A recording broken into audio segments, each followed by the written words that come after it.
I'm a Brit living in the USA, and recently I just did a video on healthcare and my first doctor's experience in the USA. And one thing that kept coming up was about the NHS that we have back home in the UK.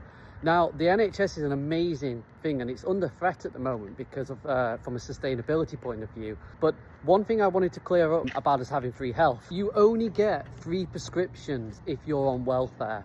Or they're heavily discounted. You don't get them for free if you're working, so you pay the same price as you would do in the US or probably most other countries.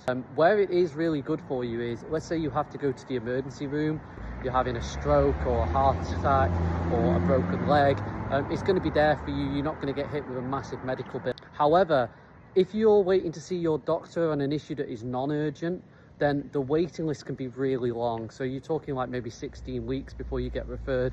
If you're a worker and you have an issue that is non-urgent, but it is really affecting your health day to day, you still have to really go privately to a doctor to get seen, because otherwise you're not going to get the treatment for a few years, or you've got to live with it. The other thing that's worth mentioning there as well is that most people consider private healthcare to be better serviced than the NHS.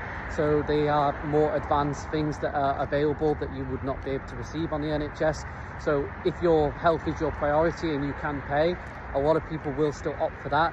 Where it's great is, like I said, if you're struggling to pay groceries and you're on the breadline, everyone, I feel, should have an entitlement to some kind of healthcare where you're going to be looked after, and that's where the NHS is really good. Where it's bad is when you've got somebody who just goes to the ER and doesn't actually require urgent care, and they'll just go anyway and just take the piss because they don't have to pay for it, and there's no penalty for that. The problem is with that is the hospitals are already oversubscribed, and there might be a lot of people in there that require urgent care who might not get seen to because somebody's gone in who might just have a cold and he's literally just taking the piss because they want to get seen quickly, and that can then put somebody else's health who's in a more serious condition at risk, and it's totally not on.